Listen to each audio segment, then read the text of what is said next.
Welcome to NTD News Today. I'm Kevin Hogan. Let's take a look at our top stories.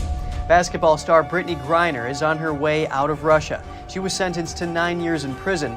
Find out who the U.S. swapped to bring her home. Lawmakers demanding answers about the placement of unaccompanied illegal immigrant children. It's after allegations a government agency is knowingly sending some children to criminals. The Biden administration is now trying to keep Title 42 in place. The border policy allows border agents to deport illegal immigrants quickly. Chicago received thousands of illegal immigrants from Texas over the past few months.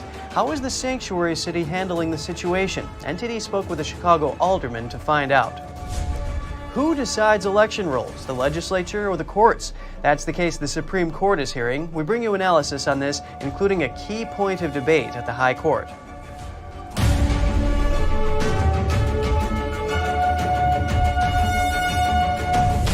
U.S. basketball star Brittney Griner has been released in a prisoner swap with Russia. President Biden said this morning that she is on her way back to the United States. She's safe. She's on a plane. She's on her way home. After months of being unjustly detained in Russia, held under intolerable circumstances, Brittney will soon be back in the arms of her loved ones, and she should have been there all along. Griner was arrested at a Russian airport in February, just before the war broke out. Officials found cannabis oil in her luggage. In August, Griner was sentenced to 9 years in prison on charges of drug possession and smuggling.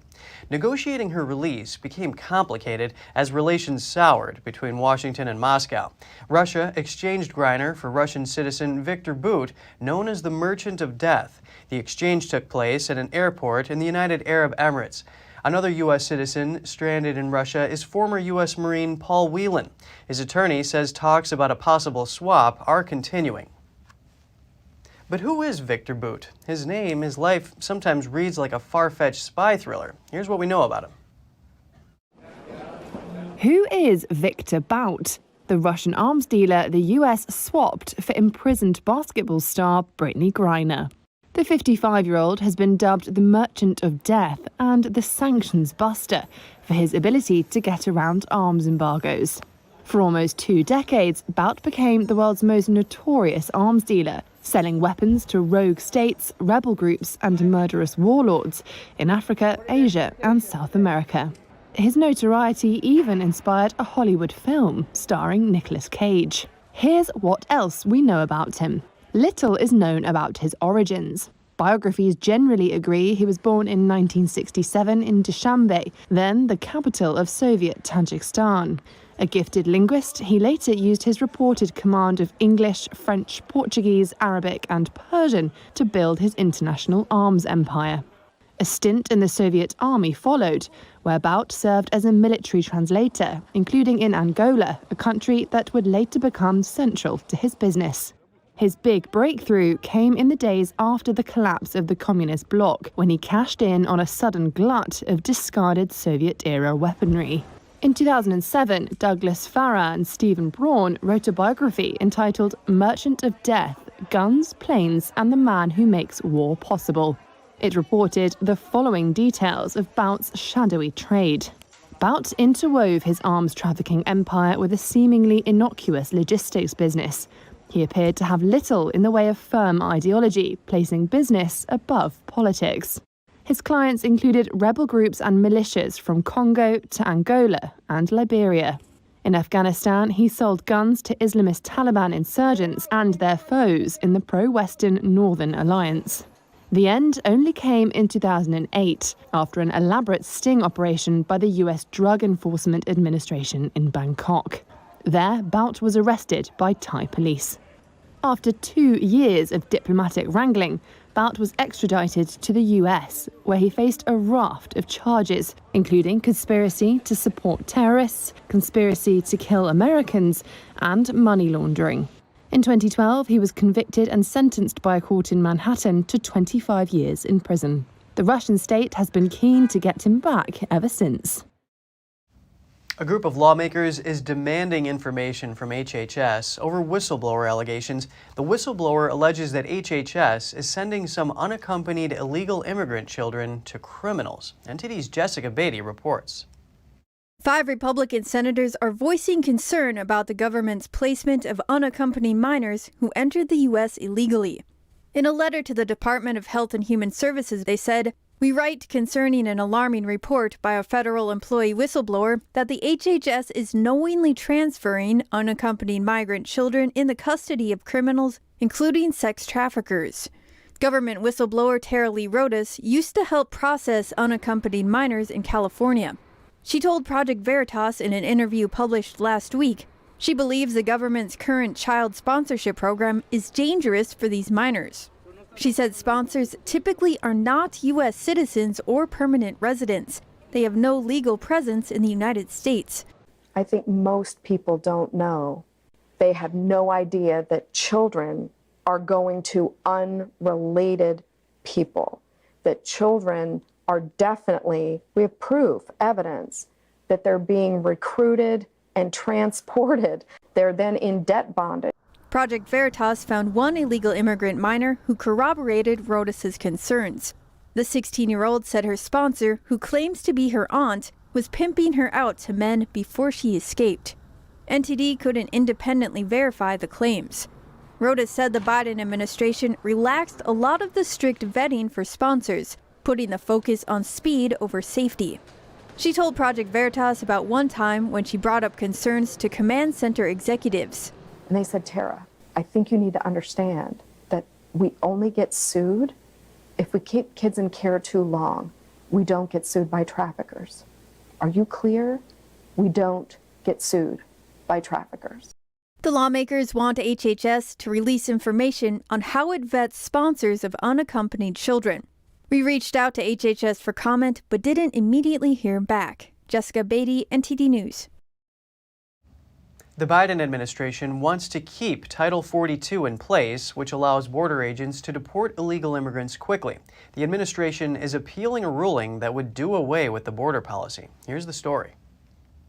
The Department of Homeland Security on Wednesday said it's appealing a federal judge's ruling that struck down Title 42. Last month, U.S. District Court Judge Emmett Sullivan, an appointee of former President Bill Clinton, ruled that the Biden administration end the Title 42 policy by December 21st. He wrote in his opinion that the policy failed to adequately consider alternatives and the policy did not rationally serve its stated purpose. The judge further stated that the CDC's decision to ignore the harm that the policy may create was arbitrary and capricious. Title 42 was implemented by the CDC at the beginning of the pandemic for public health reasons. It allows border agents to quickly deport illegal immigrants without first providing them the option to request asylum. The CDC maintained the policy under President Joe Biden. The Biden administration said in its Wednesday filing that it would argue on appeal that the CDC's Title 42 policy was lawful and that this court erred in vacating those agency actions. The CDC attempted to terminate the policy in May of this year, but the action was halted by a federal judge in Louisiana. Before the CDC announced its attempt to terminate Title 42, the then White House Communications Director stated that repealing the policy would result in an influx of people to the border. Homeland Security Secretary Alejandro Mayorkas has also previously stated that the government was preparing for a possible flood of U.S.-bound immigrants at the southern border if the policy were to be repealed, estimating that there may be up to 18,000 migrants attempting to cross the border every day. In the fiscal year 2022, U.S. Border Patrol expelled around 1 million illegal immigrants under Title 42, compared to roughly the same number under Title 8, which allows for the deportation of illegal immigrants who do not qualify for asylum. Since Texas first bused illegal immigrants to Chicago a few months ago, over 3,800 have arrived in the city. A Chicago alderman says the city's response is a humanitarian crisis. Let's take a look. We are going to make sure that whoever comes to Chicago, that we're going to take care of them. Several months ago, Chicago's Mayor Lori Lightfoot said Chicago is a sanctuary city. But Chicago's 25th Ward Alderman Byron Sigcho Lopez says the city hasn't followed through. I was hearing from one of the refugees that were sharing very inhumane conditions. There were conditions where they said that in the hotel where they were staying, apparently they had been finding guns, they were finding narcotics. Sigcho Lopez visited 48 illegal immigrants with 60 children in a Chicago suburb and says their conditions are worrisome. They were just left in this location without much communication. There were concerns about food insecurity, especially for infants that were in the location, that many of them could not even play. because they didn't have adequate clothing. They had not still gotten a full medical and mental evaluation. Sigcho Lopez complained that Chicago doesn't have a functional plan to deal with the situation. They have continued to put migrants and refugees in the suburbs in hotels, that they don't have the proper infrastructure. Despite his frustration, Sigcho Lopez is working with the communities to help wherever they can. We need to put forward a plan on how we can address this humanitarian crisis. So there have been already some galleries even that have been repurposed to help some of the refugees. You know, we have people who in our community have started employing some of the refugees. Sigcho Lopez proposed that the city repurpose churches and schools in his ward for housing and improved living conditions for the migrants, but says his plan was ignored. NTD reached out to the mayor's office but received no response by broadcast time. Reporting by Angela Moy, NTD News, Chicago. A case about democracy. That's what the Supreme Court is hearing. What's the balance of power between the courts and the legislature when it comes to election laws? We get some analysis on the case involving the redistricting plan by North Carolina lawmakers. Joining us now is Lee Goodman, author of the amicus brief in the Moore v. Harper case. Great speaking with you today, Lee. Thank you, Kevin. It's good to be here. The Supreme Court case on whether state legislatures have the chief authority to regulate elections has big implications for election rules. Can you tell us more about what is at stake here? Well, there are two levels of analysis, Kevin. First is institutionally. We have a Constitution, and the Constitution provides that the legislatures of each state shall set the time, place, and manner of all federal election rules in their states. And that includes drawing district lines. And further, the Constitution provides that the rules set by the state legislatures are subject to really two checks. One, by laws enacted by Congress itself, and secondly, of course, by the U.S. constitutional standards.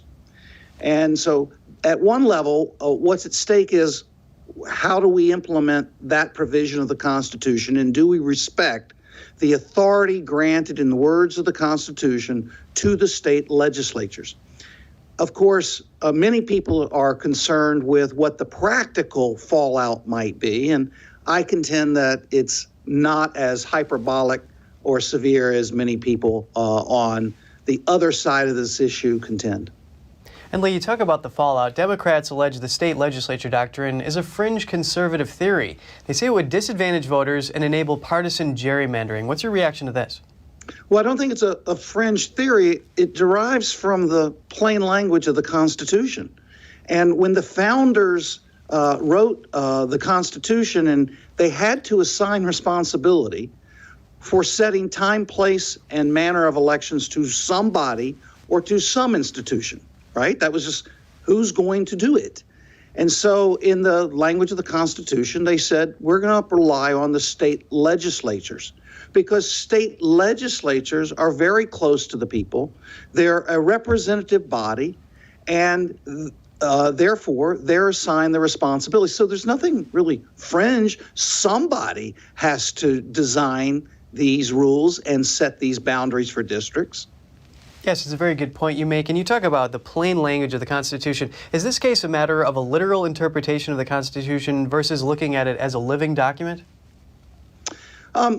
There is that aspect, but let me highlight for you and your audience that yesterday at the hearing before the Supreme Court, there was almost universal agreement even among counsel for the North Carolina Supreme Court, that there is a point at which a court can cross the line and usurp the authority of the legislature. So it was a given that the central role and the central authority is granted to the legislature. And the real question was, under what circumstances may a state court take that authority and that policy-making role and draw the lines and set the rules itself? And much of the debate yesterday wasn't over whether or not the primary responsibility resides in the state legislature, but what's the standard for determining usurpation of that role by another branch of state government? And I think there was universal agreement that they can, that is, state courts can impermissibly cross the line. And much of the debate centered on how to draw that line. And thanks for giving us an update on the debate. Lee Goodman, who filed the amicus brief in the Moore v. Harper case, thank you so much for your analysis. It's good to be with you. Thank you for having me. Coming up, is TikTok a Trojan horse of the Chinese Communist Party unleashed on unsuspecting Americans? That's what the Indiana Attorney General says, and he's filed 2 lawsuits. Get the details in just a minute here on NTD News.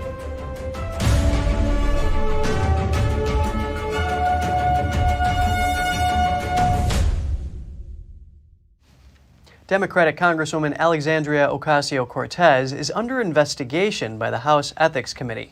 That's according to a statement from the committee. Wednesday's statement said, quote, "The acting chairwoman and acting ranking member of the Committee on Ethics have jointly decided to extend the matter regarding Representative Alexandria Ocasio-Cortez. The acting chairwoman is Democrat Susan Wild of Pennsylvania, and the ranking member is Republican Michael Guest of Mississippi." They said the Office of Congressional Ethics forwarded its inquiry regarding Ocasio-Cortez this year in June.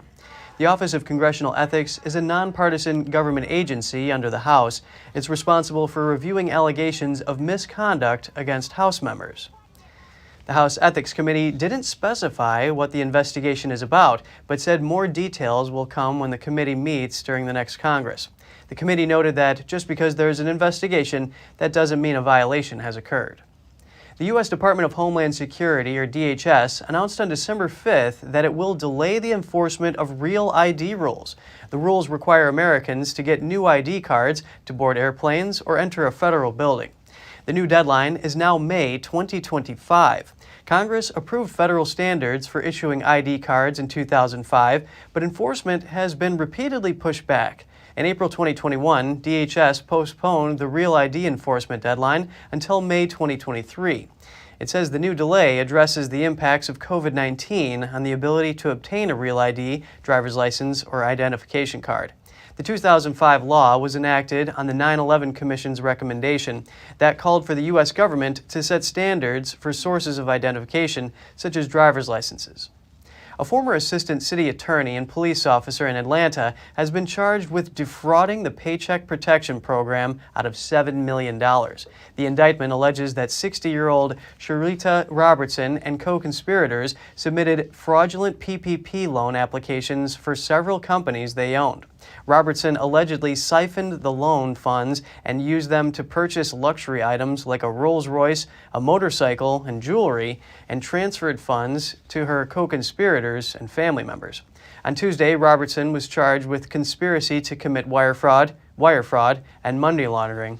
If convicted, she faces a maximum penalty of 20 years in prison for each wire fraud charge and a maximum of 10 years for the charge of money laundering.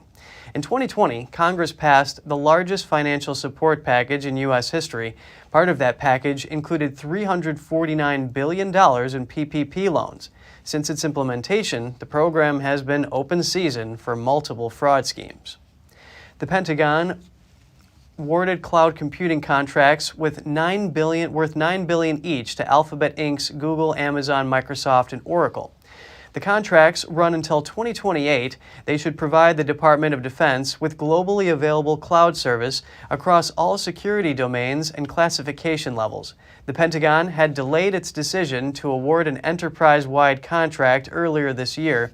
This deal puts the military more in line with private sector companies, which usually split up their cloud computing work among multiple vendors to avoid being locked into any specific one. And over to the Midwest, Indiana's Attorney General is suing TikTok. He is alleging it inflicts harm on users. NTD's Daniel Monahan has the story. Indiana Attorney General Todd Rokita filed 2 separate lawsuits against the Chinese social media company. The first accuses TikTok of luring children onto the site by claiming it's appropriate for young teens, then exposing them to inappropriate content automatically organized by TikTok's algorithms, content that includes drugs, alcohol use, and nudity. The second lawsuit accuses TikTok of holding on to highly sensitive user data and personal information and leaving that data vulnerable to the Chinese Communist Party. FBI Director Christopher Wray addressed the problem on December 2nd, speaking at the University of Michigan. The idea of entrusting that much data, that much ability to shape content and engage in influence operations, that much access to people's devices, in effect to that government, is something that concerns us. The lawsuit points out that while TikTok's European privacy policy has been updated to disclose such access, the U.S. policy fails to do so. Rokita says he hopes this pair of lawsuits will stop TikTok's, quote, false, deceptive, and misleading practices which violate Indiana law. Daniel Monahan, NTD News. Texas Governor Greg Abbott yesterday ordered all state agencies to ban TikTok on all government-issued devices. Meanwhile, South Dakota, South Carolina, and Maryland have also all banned the China-owned social media app from government devices. The FBI is offering a $10,000 reward for information about a 40-year-old missing persons case. Maribel Oquendo Carrero was 9 years old when she was last seen. On December 6, 1982, she left her Florida home to walk to the corner store. She made it there, but then disappeared and was never heard or seen from again. The FBI released an age progression image of what Oquendo Carrero might look like today. She'd be 49 years old. Oquendo Carrero was born in Camden, New Jersey. The FBI says she had ties to Puerto Rico, Florida, and New York. The last Boeing 747 airplane has left the company's factory in Everett, Washington. It's a 747-8 freighter set for delivery to Atlas Air in early 2023. The 747 was the world's first twin-aisle airplane. Production began in 1967 and spanned 54 years, during which around 1,500 of them were built. In July 2020, Boeing announced the end of the line would come this year. The 747-8 is the longest commercial aircraft in service. A Cuban official says the United States is blocking some of Cuba's top players from participating in the upcoming World Baseball Classic. Cuba last month asked several players to represent their home country in the Baseball Classic in March 2023. The players in recent years defected from the Caribbean island famed for its baseball talent. Others volunteered to play in the Classic, representing Cuba on their own. Cuba's vice foreign minister says the United States has authorized Cuba's participation in the Classic, but has yet to approve U.S.-based Cuban players competing in the event with their home country's team. Cuban state-run media reports that more than 650 Cuban ball players have defected to the United States and elsewhere over the past 6 years. Cuba is expected to play its first match in the Classic in Taiwan on March 8th. Games will also take place in Tokyo and Phoenix, with the championships taking place in Miami on March 21st. And still to come, we talked to a journalist who was imprisoned in China about how forced labor secretly enters Western supply chains. And Mongolia's prime minister vows to uncover what happened to hundreds of thousands of tons of missing coal. Protesters demand he reveal the coal thief who they say sold it to China. We have the details soon when we return.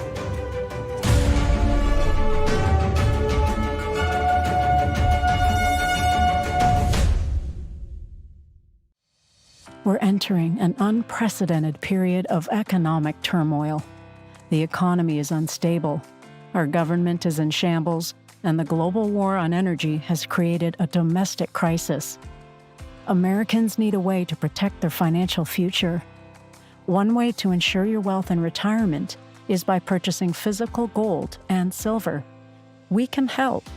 You can roll any part of your retirement account into a gold or silver IRA. Better yet, you can open a gold or silver IRA in 5 minutes or less using our online application. Preserving your family's financial legacy is a choice that's always available to you. And when you're ready, we're here to help. Call us and speak to one of our IRA professionals. Let's build your financial legacy together. GSI Exchange, wealth for generations to come.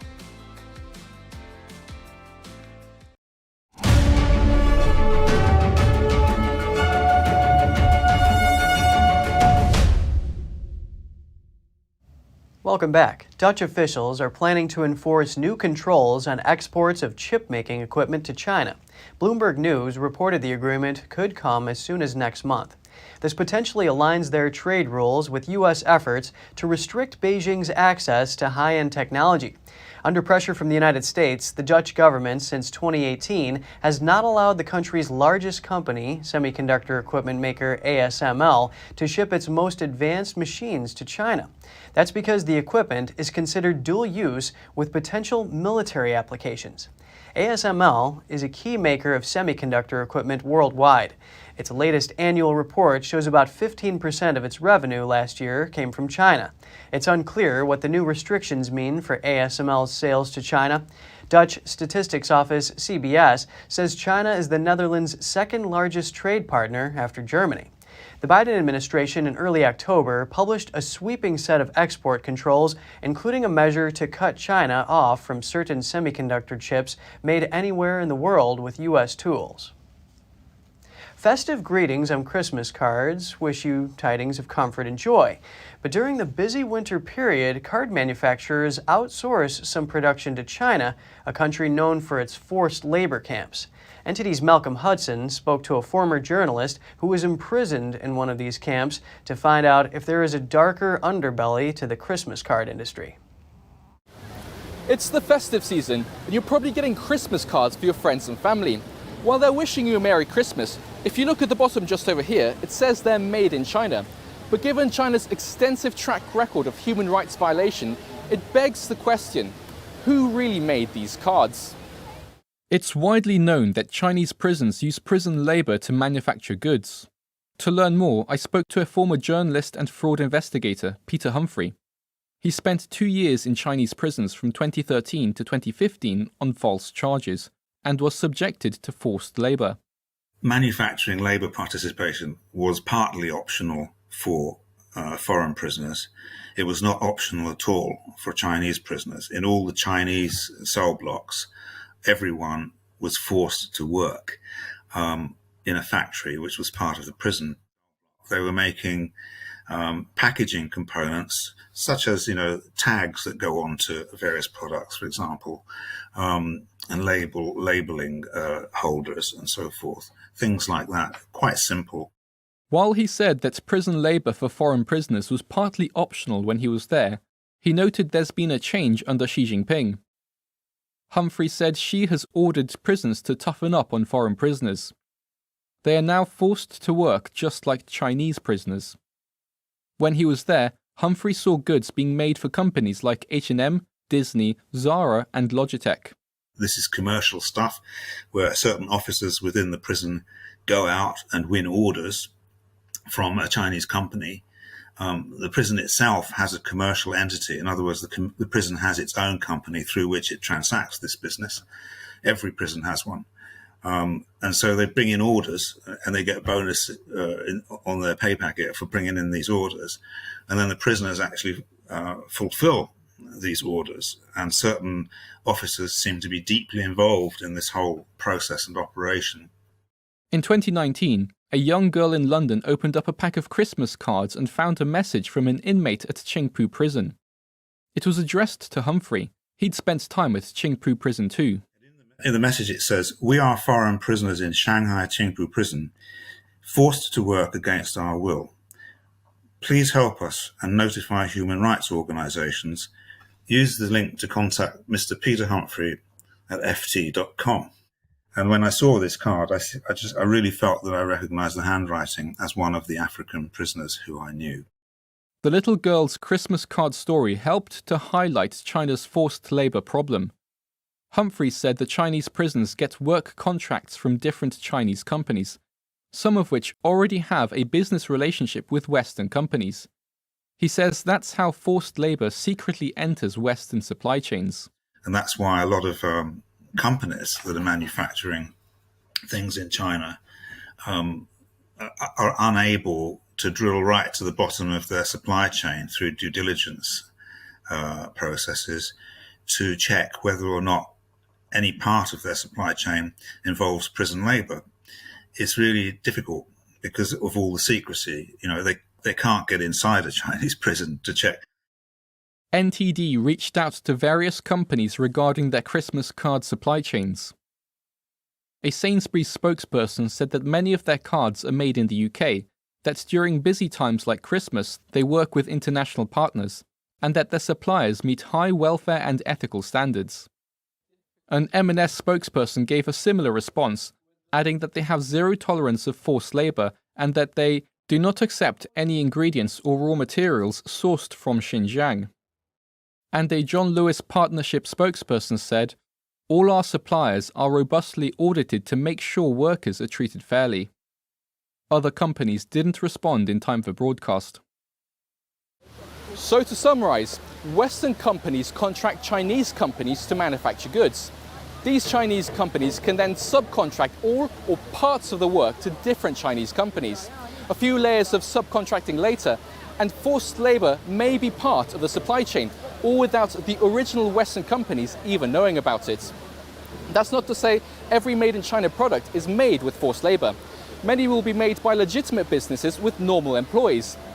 But given how hard it is to verify the source, it raises a serious question. How can we really know? Malcolm Hudson, NTD News, London.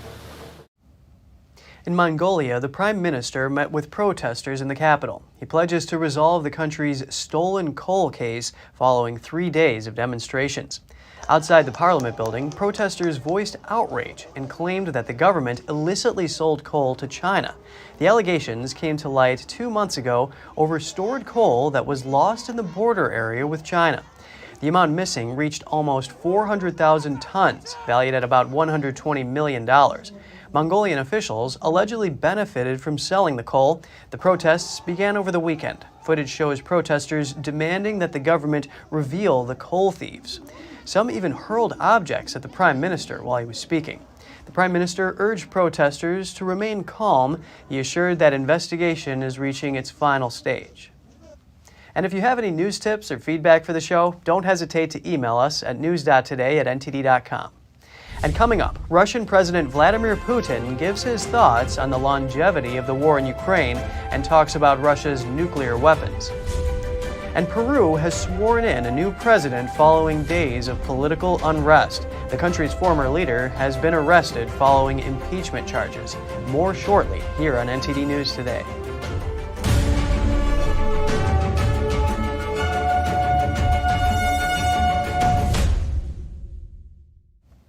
The European Defence Agency, or EDA, said today that defence spending topped 200 billion euros for the first time in 2021. That accounts for 1.5% of the 26 EDA member states' GDP. Here's EU Foreign Policy Chief Josep Borrell. Yes, the return of power politics tragically has come sooner than expected. And the return of power politics has escalated into what we are witnessing in our borders, a large-scale open war. Created in 2004, the EDA's main task is to support and facilitate defense cooperation in Europe. All EU countries, apart from Denmark, are members. The EDA said the countries with the highest increases were Italy, Finland, Greece, and Slovenia. Overall defense spending rose 6% from 2020. That's the strongest growth since the region started boosting military spending in 2015 following Russia's annexation of Crimea. EDA members also spent more money on shared purchases, rising to 18% from 11%, though that is still far below the 35% target for joint spending. Russian President Vladimir Putin on Wednesday publicly acknowledged that his army could be fighting in Ukraine for a long time. That's amid significant retreats on the battlefield. In a televised meeting with his Human Rights Council, Putin said achieving results in Ukraine could be a long process, but added that he saw no reason to mobilize additional soldiers, at least not yet. In these conditions, the talk about some additional mobilization efforts makes no sense. There is no need for this, for the state and for the defense ministry. 300,000 reservists were called up in September and October in the country's first mobilization since World War II, causing deep dismay and chaos in Russian society. Putin also used Wednesday's televised event to warn the West that Russia would defend itself with all means at its disposal. The risk of nuclear war is growing, Putin said, adding that Russia saw its arsenal as a means to retaliate, not to strike first. We haven't gone mad. We understand what nuclear weapons are. We have these means, and they are more advanced and modern than in any other nuclear country. This is obvious today. It's a fact. But we are not going to swing it like a razor running around the world. But of course, we proceed from the fact that we have got it. Putin has rarely discussed the longevity of the war, although he boasted in July that Russia was just getting started. Russia says its troops took part in tactical exercises in Belarus amid fears that Moscow was pressing its ally to get more involved in the war in Ukraine. Belarus has said it will not enter the conflict, but the Belarusian president has in the past ordered troops to deploy with Russian forces near the Ukrainian border. Video clips posted by the Russian Defense Ministry showed Russian soldiers in snow gear training near tanks in a winter landscape. In a statement, the ministry said this is on the ranges of Belarus's military and that the training is held during the day and at night. In October, Belarus announced a new deployment of 9,000 Russian troops in the country. Ukraine says that Russia and Belarus could be planning new military action together. Peru has just sworn in a new president. This follows political unrest that saw the previous leftist leader arrested after being impeached. He tried to dissolve Congress in an attempt to retain power. Here's NTD's Cost Jimenez with the details. Peruvian lawmakers voted to remove leftist leader Pedro Castillo with an overwhelming majority of 101 votes in favor. Following his impeachment on Wednesday, the public ministry said that Castillo had been detained. He is accused of the crimes of rebellion and conspiracy for breaking the constitutional order. Loud cheers accompanied the result when the legislature called on Vice President Dina Boluarte to take office. She was sworn in Wednesday as president through 2026, making her the country's first female leader. Boluarte called for a political truce following months of instability. Castillo earlier tried to initiate a failed attempt to retain power by temporarily shutting down Congress and launch a government of exception calling for new legislative elections, a move that sparked resignations by his ministers, as well as angry accusations from both opposition politicians and his allies that he was attempting a coup, allegations Castillo called slander. Boluarte called the move an attempted coup. Castillo's removal saw dozens of people in Lima waving Peruvian flags, cheering his downfall. In other parts of the city, protesters clashed with riot police, who fired tear gas at Castillo's supporters. Peru has seen years of political instability, with multiple leaders accused of corruption, frequent impeachment attempts, and presidential terms cut short. Cost Jimenez, NTD News. A Guatemalan court sentenced both its former president and his vice president to 16 years in prison each in a graft case years after explosive corruption revelations forced the two out of office and into prison. The pair were found guilty of illicit association and customs fraud, but were acquitted on a charge of illicit enrichment. 72-year-old Otto Perez was president of Guatemala from 2012 to 2015. He spent the last 7 years in prison awaiting a verdict in the case. He has denied the charges and said they are without evidence. Ex-Vice President Roxana Baldetti was sentenced to more than 15 years in prison in 2018 in a separate fraud case. Perez and Baldetti were accused of leading a customs fraud network that stole some $3.5 million in state funds during their administration, with both Perez and Baldetti accused by investigators of receiving hefty cuts. Others were also charged in the case. And Honduras has taken a major step in the fight against gangs. The government declared a partial state of emergency in areas of 2 cities. The decision is part of the president's efforts to crack down on gangs. Under his directive, roughly 1,000 police officers entered each city.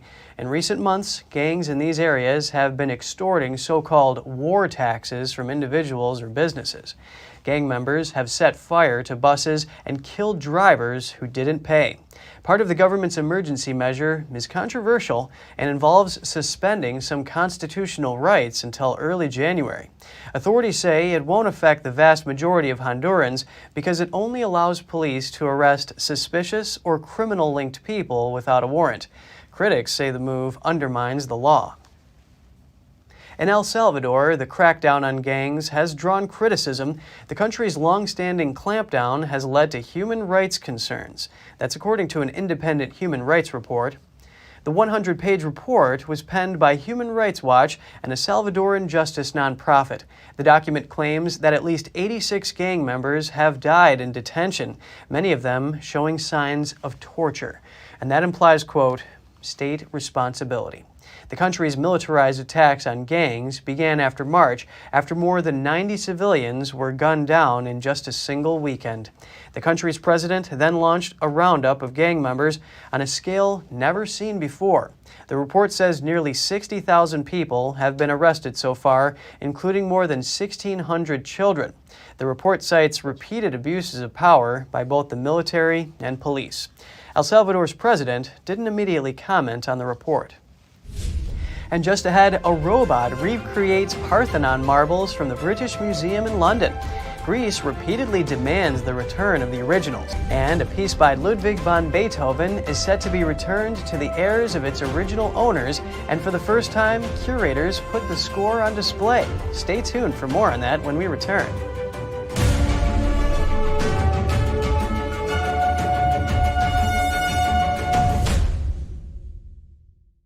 The Fixture Pioneer, CGM. Professional AI intelligent fixtures. All-round integration of 4 systems. High precision, high durability, high quality. 2-micrometer repetition accuracy.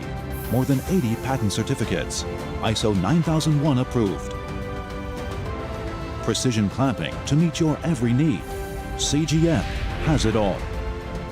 Pride of Taiwan, CGM.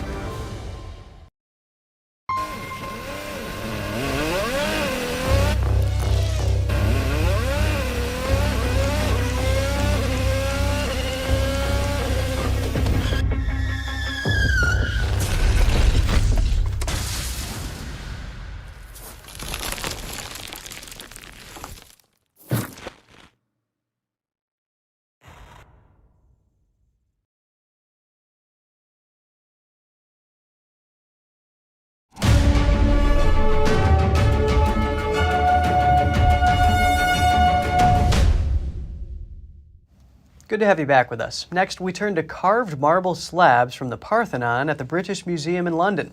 Pressure is mounting for them to be returned to Greece. Part of the solution could be replicas produced by robots. NTD's Andrew Thomas has more.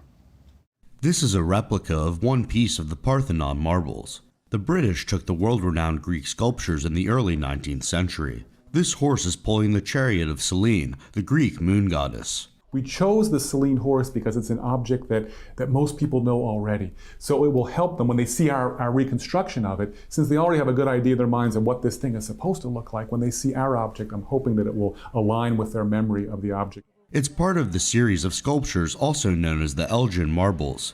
The fragment was part of a 520-foot band that ran around the outer walls of the Parthenon temple on the Acropolis. Some of the marbles were destroyed, but British diplomat Lord Elgin recovered about half the remaining works in the early 19th century. The British Museum has repeatedly rebuffed Greek demands for their return. They want these things for the same reason that the British treasure the crown jewels, that Americans treasure the Statue of Liberty. It's because this object is part of their history. It's part of their identity. It's part of the fabric of their history, and they want the objects back for the metaphysical value that they have, not for their appearance. Now, technology may help solve one of the world's thorniest cultural heritage disputes. The Institute for Digital Archaeology used 3D cameras and a giant robot to carve the replica. The marble came from Greece. It's a multi-part process. So the first part of the process is to gather data that enables us to create 3D models of the sculptures. Now we're doing that from the floor of the gallery, in accordance with the visitor guidance from the British Museum. The organization used 3D robotic machining to automatically carve the twin sculpture. It took about a week for the robot to complete the task. This is the Pentelic marble version of the Celine horse. It's a product of about, 9 to 10 weeks worth of work in terms of the scanning, in terms of the construction of the 3D model. Then the robot went to work roughing this thing out over the period of about, 7 or 8 days. After the robot finishes its work, humans take over to finish the piece.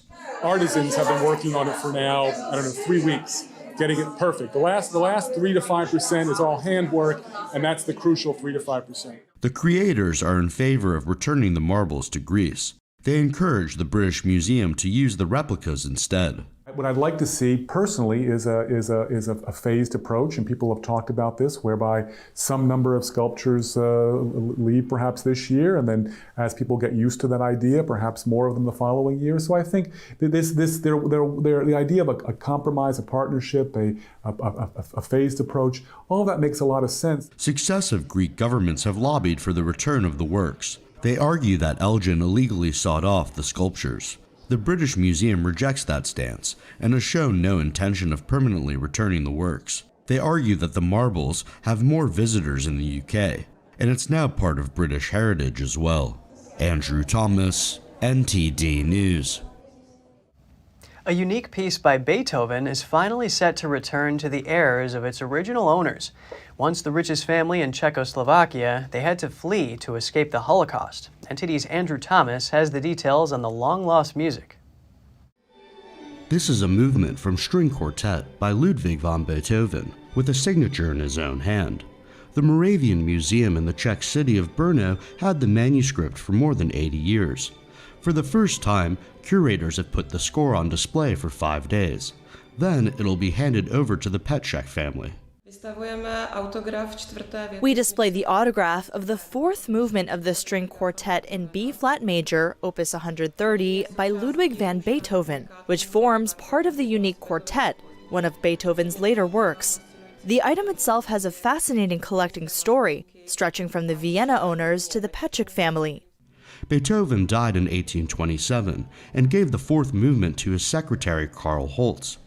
After the Petschek family obtained the piece, they requested it be sent abroad in March 1939, but the attempt failed as the Nazis occupied Czechoslovakia. Then, the expert from the Moravian Land Museum is called in to verify the authenticity of the autograph. He immediately recognized its veracity, but in order to protect it from the occupiers, he and others involved denied it was authentic. They risked their lives, but they managed to file it as unclear, even though it was not. The lie worked, and the Germans allowed the museum to keep the piece. In the US, Franz Petschek tried to get the score back, but his efforts were futile amid the post-war division of Europe. Eventually, the museum agreed to a deal this August. Andrew Thomas, NTD News.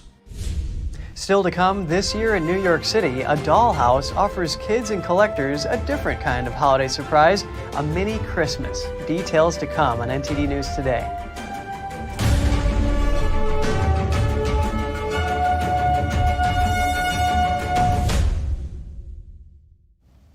Just in time for the holidays, Ludacris and Mercedes-Benz have surprised school children in Atlanta with more than 500 new pairs of shoes. For me, it's all about giving kids moments that they're going to remember for the rest of their lives. And I think today is one of those days that just coming here and seeing the smiles on their faces and making sure that, you know, everything is just given to them and knowing that we're here to help and we're here to encourage them. The rapper and entertainer said he'd remember the day for the rest of his life, too. The car company's holiday giving program, Season to Shine, partnered with nonprofit Shoes That Fit to provide kids with new athletic shoes to attend school. Mercedes also partnered with its brand ambassador Ludacris and his foundation, the Ludacris Foundation, to deliver the shoes to the elementary school on Wednesday. Since 1992, Shoes That Fit has provided over 2 million pairs of brand new shoes and other necessities to children across the United States. One tiny house after another, all decked out for Christmas. Kids in New York City have a good spot to visit for the coming holidays and a place to hunt for gifts. Let's take a look. A doll family singing carols, and Santa's sleigh loaded with many gifts. This month, the tiny dollhouse store is expecting its largest group of customers for the year. Usually, the holiday season is our busiest. Because we are in New York City, we get customers from all over the world. Anyone who is remotely interested in miniatures finds our shop. Leslie Edelman opened the shop over 30 years ago. What was then a hobby turned into a full-fledged business. Now he stocks miniatures from more than 500 artists from around the world, from one-of-a-kind pieces for collectors to everyday items for children and beginners. Chaz Clark came to find a gift for his 4-year-old daughter. An investment in happiness for my daughter. It's a toy and maybe the next generation can use it, but I doubt that we'll be selling it back to anybody. The store imports dollhouses from England, but also has a studio of its own downstairs. The price tags start at $600 for an unpainted house and go all the way up to $4,600 for one with lights. The most expensive single piece is this miniature British Regency-style table priced at $2,700. Dogs are $9. Some of the cats are $3.50. We have merchandise varying from $3 all the way up. Edelman noticed an increase in demand during the COVID-19 pandemic. I think during the pandemic, when people were locked down, it gave them more of a sense of home and being at home. And so therefore, I think that the idea of a dollhouse or a little pastry shop or a whatever became more of a realization of their ideas and wanting to do something while they were stuck at home. Definitely a dangerous place. With normalcy largely restored, it's time for collectors and children to spend a miniature Christmas with their dollhouses. Bears are sometimes kept in cages as entertainment in Albanian restaurants. Now the practice may be coming to an end with some help from a charity. This is Mark, one of the last bears living behind bars in an Albanian restaurant, according to the charity Four Paws International. This has been his home for more than 20 years until now. On Wednesday, Mark began his journey to the next phase of his life, the charity's sanctuary for bears in Austria. So Mark is born in 1998, so he's 24 years old, and since he was a little cub, he was closed up here in the cage. So this is all he has for over 20 years. So we are very happy that the owner agrees to hand Mark to us and that we can close the restaurant keeping of bears in Albania. Bears have been caged in Albanian restaurants as a means of entertaining restaurant guests. The restaurant Mark was at changed ownership last year. Its new owners chose to hand him over and plan to dismantle his cage. Mark's handler says he's sad to see the bear go and that customers will miss him. In the coastal town of Vina del Mar in central Chile, metalsmith Angel Nieto rescues bees with local firefighters to protect the environment. Nieto rescues bees that typically build their hives in populated areas of the city and its suburbs. He says he started rescuing the hives after receiving a call from firefighters last year. We basically protect the bees, take care of them, take care of the environment. It's basically that. During the rescues, the volunteer beekeeper does not use traditional gear like gloves or a hat with a protecting net. Instead, he grabs the hives with his bare hands and puts the bees into wooden beehives. Then he takes the bees to a space built just for them. Here they are calm, free you could say. They are not aggressively treated or harmed. They are respected. Scientists say the bee population in Chile is endangered by pesticides. Across the Americas, extreme weather has devastated colonies, threatening harvests and pushing up the cost of food. Rosemary is a versatile herb that can be used in teas, essential oils, and cooking. Let's find out more about this ancient remedy. Here's Gina Marie with Strong Mind and Body.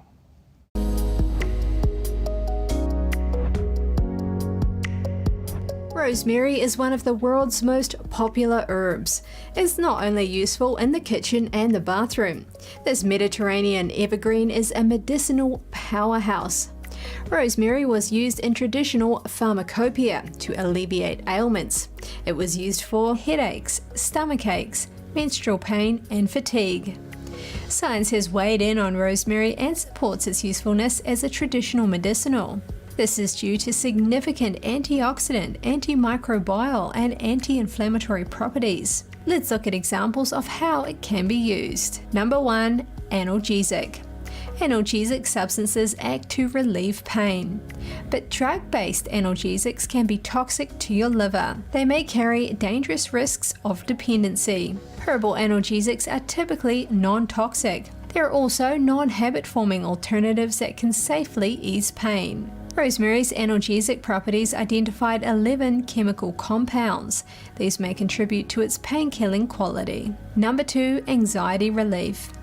It's estimated that 264 million people worldwide suffer from anxiety. Aromatherapy is a simple and effective way to de-stress. No herb is better suited to boosting your mood than rosemary.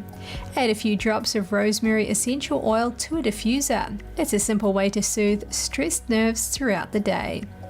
Number 3. Cognition enhancement. If you're prone to senior moments, you aren't alone. In the United States, 1 in 9 adults aged 45 and older have reported symptoms of memory loss. It may be helped by the support of brain-boosting supplements such as rosemary. And number 4, antidepressant. Depression is a natural state of mood that some will experience in their lives. If you are averse to long-term drug therapy, why not give rosemary a try? Massage is a holistic healing modality with known therapeutic benefits. Try combining the powerful effects of aromatherapy with a healing touch. You'll get a twofold boost that has been clinically proven to improve mood. Otherwise, just try a daily cup of rosemary tea. That's all for today's program. We're really glad to have you with us. Please send us an email if you'd like to tell us something. We're going to put it on screen. For podcasters, that's news.today@ntd.com. I'm Kevin Hogan, NTD News, New York City.